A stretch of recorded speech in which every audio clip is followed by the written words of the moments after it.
सावन के महीने में ये उपाय कर लिया तो आपके घर से दरिद्रता दूर होंगी। हमने ये उपाय आपको पिछली कथा में बताया था, आज फिर बता रहे हैं। आस्था चैनल पर कथा सुन रहे हो, जितने फेसबुक यूट्यूब पर कथा सुन रहे हो, एक बात अपनी जिंदगी में उतार कर रखना। जैसे मंगलसूत्र में काली और पीला मन का आता है, उसी तरह जीवन में थोड़ा सुख और दुख आता है। घबराना नहीं, उसकी शरणागति छोड़ना नहीं, उसकी शरणागति छोड़ना नहीं, उसके चरणों का रस तत्व ग्रहण करते रहना, भजन करते रहना। विश्वास प्रदीप मिश्रा पर बिल्कुल मत करना। विश्वास करना तो ये शिव महापुराण पर और महादेव पर करना, बाकी के किसी पर विश्वास मत करना। जैसे आप हो वैसे हम हैं, जैसे आपका जीवन है वैसा हमारा जीवन है, जैसे आपका सिर दुखता है वैसा हमारा भी सिर दुखता है, जैसा आपका पेट दुखता है वैसा हमारा भी पेट दुखता है, जैसे आप चलते हो वैसे हम चलते हैं, जैसा आप भोजन करते हो वैसा हम करते हैं, जैसे आप सोते हो वैसे हम सोते हैं। तो आप में और हम में कोई अंतर नहीं है, कोई अंतर नहीं, बल्कि बड़े हमसे ज्यादा आप हो। क्यों? क्योंकि आप अपना अमूल्य समय देकर कथा को सुनने के लिए आए हो। ये माइक तो किसी पगला को भी पकड़ा दो तो वो भी 2-3 घंटा निकाल दे, पर आपके भीतर शिव समाया हुआ है। ये माइक तो किसी पगले को भी पकड़ा दो तो वो 2-4 घंटा निकाल दे, पर आपके भीतर शिव समाया है, आपके भीतर शंकर समाया है। एक नर्मदा जी में बच्चा खड़े होकर रस्सी की डोरी बांधकर उसमें चुंबक को लपेटकर नर्मदा जी में फेंकता है। क्यों फेंकता है? उसमें से कलदार निकालने के लिए, उसमें से वो पैसा निकालने के लिए। उसी तरह ये शिव महापुराण मेरे महादेव ने इस कलयुग में रस्सी बांधकर सीहोर के माध्यम से इसलिए फेंकी है कि उससे जो भगवान के होंगे वो चिपक जाएंगे, और चिपक गए तो निकल जाएंगे। माइक क्या है? तुम्हारा विश्वास दृढ़ है, तुम्हारे भीतर जो शंकर समाया है, तुम्हारे भीतर जो शिव समाया है, तुम्हारे भीतर जो देवादिदेव महादेव समाया है, वो मूल है। कथा बाचने वाला मूल नहीं होता, कथा सुनने वाला मूल होता है। कथा बाचने वाला तो 4 पाए की चौकी पर बैठता है, और कथा सुनने वाला जमीन पर बैठता है। जो जमीन पर बैठता है वो जमींदार होता है, जो चौकी पर बैठता है वो चौकीदार होता है। आप सब कथा सुनने जमीन पर बैठे हो, तुम जमींदार हो, क्योंकि अपनी मर्जी के मालिक हो। जितनी देर बैठना बैठते हो, तुम्हारी मर्जी पड़ जाए तो उठ के चले जाते हो। तुम्हारा मन पड़ा तो पानी की बोतल निकाल कर पी लिए, तुम्हारा मन पड़ा तो जेब में से निकाल के मल के फटकी लगा के निपटा भी गए। पर कथा बाचने वाला 3 घंटे एक जैसा बैठा है, विराजमान है, बोलना है बोलना है, समझाना है समझाना है। बाचने वाले से बड़ा सुनने वाला होता है, क्योंकि उसके भीतर शिव समाया होता है। अगर आपके भीतर शिव नहीं होता तो आप इतने लाखों की संख्या में यहाँ नहीं पहुंचते। आपके भीतर शिव समाया है इसलिए आप बड़े हो, आपके भीतर महादेव समाया है इसलिए आप बड़े हो। बोलना तो कोई भी माइक दे दो, बोल देगा, वो 2-4 घंटा तो निकाल देगा, उसमें कौन सी बड़ी बात है। आएगी विषम परिस्थितियां, विश्वास। हम भी मनुष्य हैं और आप भी मनुष्य हो, और गलती किससे होती है? भगवान से होती है कि मनुष्य से होती है? तुम बोलो, किससे होती है? मनुष्य से होती है। इसलिए मानव पर विश्वास मत करना, पर महादेव पर विश्वास करना कि वो डिगने नहीं देगा, तुम्हें डूबने नहीं देगा, पकड़ कर रखेगा वो हाथ।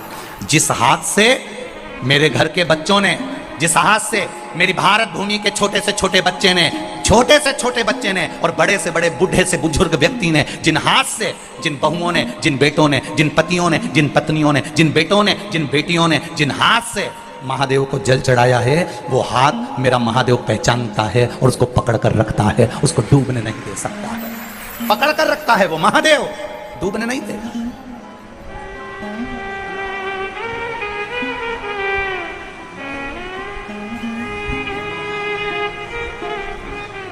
जब एक साधारण सा व्यक्ति केवल छूने से समझ जाता है कि इसकी भावना क्या है, बोलो रिजीजियों सही है कि गलत है? मेरे भाई बैठे हैं, वो भी अंदाजा लगा कर बोलना। अगर किसी व्यक्ति को मात्र छुआ जाए, उससे अंदाजा लगाया जा सकता है किसके अंदर चल क्या रहा है, इसके मन में क्या चल रहा है, किस भाव से छुआ तूने। उसी तरह महादेव को मात्र जल चढ़ाने से समझ में आ जाता है कि महादेव से तुम मांग क्या रहे हो, क्या कह रहे हो, क्या कहना चाहते हो, वो महादेव समझ जाता है। मेरा देवादिदेव महादेव समझ जाता है। करेंगे, दुनिया के लोग अपशब्द कहेंगे, ताने देंगे, गालियां देंगे, आड़ा टेढ़ा बोलेंगे, उनका काम है, वो बोलते रहने दो। अपना काम है शिव मंदिर में जाना, 1 लोटा जल चढ़ाना, शंकर की भक्ति करना, शिव तत्व को अपने भीतर उतारना, उसके सिवाय कुछ नहीं, कुछ बोल बम का नारा है, बाबा एक सहारा है। उसके सहारे जियो, उसके भरोसे जियो, भरोसे।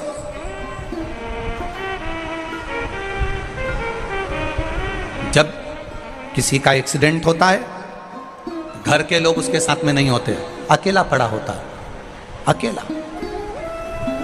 जब कोई बीमार होता है, वेंटिलेटर पर अकेला पड़ा होता है। बोलो जी जी हाँ, सही है गलत है? जब किसी को तकलीफ होती है, आईसीयू में अकेला पड़ा होता है। जब किसी का ऑपरेशन होता है, उस ऑपरेशन रूम में वो अकेला पड़ा होता है, अकेला। एक्सीडेंट हुआ तो रोड के किनारे अकेला पड़ा है, गाड़ी में अकेला पड़ा है। बीमार हुआ तो वेंटिलेटर पर अकेला पड़ा है, बीमार हुआ तो आईसीयू में अकेला पड़ा है, ऑपरेशन हो रहा है तो ऑपरेशन के थिएटर में अकेला पड़ा हुआ है। कौन आता है उस समय पर? परिवार वाले बाहर खड़े होकर पूछते रहते हैं कैसा है, देख लेना, अच्छे से बना जाए, अच्छा डॉक्टर बुला लो, दवाई अच्छी दे दो, गोली अच्छी दे दो, ऑपरेशन करा दो। घर के लोग पैसा लगा सकते हैं, घर के लोग अच्छी दवाई दे सकते हैं, घर के लोग तुम्हारी सेवा कर सकते हैं, पर अंत समय में, दुख की घड़ी में, उस वेंटिलेटर पर, उस एक्सीडेंट की जगह पर, उस आईसीयू में और उस दुख की घड़ी में सब फोन जरूर लगाएंगे, सब लगेगा ये मेरे साथ खड़े हैं, और उस दुख की घड़ी में तुम्हारा साथ केवल तुमने जो शंकर जी को एक लोटा जल चढ़ाया है, बेलपत्री चढ़ाई है, वो सामने खड़ा है।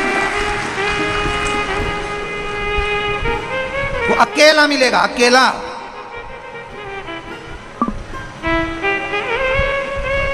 और अकेला व्यक्ति किस किस जगह पर बैठता है जरा ध्यान रखना। दुख की घड़ी में तुम अकेले रहोगे, कष्ट की घड़ी में तुम अकेले रहोगे, और जब ये अकेलापन दुख की घड़ी से जब छूटोगे, किसी राज सिंहासन पर, किसी राजा के सिंहासन पर, कभी तुमने सुना था कि दो महाराज एक साथ बैठे? अरे बोलो तो जम के, किसी का सुना हो तो बता देना कि एक सिंहासन पे दो राजा बैठे हो। कहीं नहीं होता, एक सिंहासन पर एक ही राजा बैठता है, जो दुख की घड़ी में अकेला ठोकर खाकर भी आगे बढ़ना जानता है, वो एक दिन सिंहासन पर बैठना भी जानता है, अकेले। गालियां दी जाएगी, आप अकेले रहेंगे, ताने दिए जाएंगे, आप अकेले रहेंगे, रोगे अकेले कमरे में बैठकर। अकेलापन महसूस मत करना। जिसने शंकर को जल चढ़ाया, शिव को जल चढ़ाया, जिसने शंकर का गुणगान गाया, जिसने कभी जिंदगी में शिव महापुराण की कथा सुनी, जिसने कभी शंकर का अनुमोदन करा, जिसने कभी शिव तत्व को जाना है, जिसने कभी शंकर का भजन किया है, कभी भूल से शिव महापुराण की कथा को टीवी पर सुन लिया, मोबाइल पर सुन लिया, या कथा के पंडाल में बैठकर सुन लिया, कभी अकेले मत समझना। जिस दिन तुम महादेव के पास चले जाते हो, दधीचि ऋषि ने अपनी धर्मपत्नी सुवार्च को कहा, जिस दिन बच्चा मां के गर्भ से जन्म लेता है और पृथ्वी पर उसको नीचे पटक दिया जाता है, जब भूमि पर पटका जाता है, कंकर शंकर उसका हो जाता है, वो अकेला नहीं रहता, मरते दम तक उसके साथ महादेव रहता है, मरते दम तक उसके साथ महादेव रहता है। महादेव एक क्षण के लिए भी अपने बच्चों को, महादेव अपने बच्चों को, अपनी संतान को, अपनी औलाद को, मेरा महादेव एक क्षण के लिए भी अकेला नहीं छोड़ता। हर क्षण हर पल वो आपके साथ है। बस अनुभव करिए, अनुभव। एक लड़का बचपन में अपने पिताजी के साथ अपने गांव जाता था, ट्रेन में बैठकर। पिताजी उसको ले जाते, दादा दादी से मिला कर ले आते। बच्चा बड़ा हो गया। बच्चे ने कहा, पिताजी आप अब की बार गांव नहीं जा रहे? पिताजी बोले, अब हम गांव नहीं जा रहे। बच्चा कहने लगा, नहीं पापा, पिताजी मुझे गांव जाना है। पिताजी ने कहा, मेरे पास टाइम नहीं, छुट्टी नहीं, मुझे तो गांव जाना है, आप गांव चलो। पिताजी ने मना कर दिया। बेटा कहने लगा, मैं अकेला गांव चले जाऊंगा, आप मुझे ट्रेन में बिठा दो। पिताजी ने एक पर्ची लिखी, पर्ची लिख के उसको फोल्ड कर मोड़ कर पिताजी ने वो पर्ची बेटे के जेब में रख दी और बेटे को टिकट दिलाकर ट्रेन में बिठा दिया। ट्रेन में बिठाया, ट्रेन चल दी, 25-50 किलोमीटर दूर तक ट्रेन चली। बच्चा अकेला बैठा हुआ, पहली बार घर से अकेला निकला था, अकेला पहली बार निकला, ट्रेन में बैठा। थोड़ी सी घबराहट हो रही थी उसको, पहली बार अकेला जा रहा, अकेला।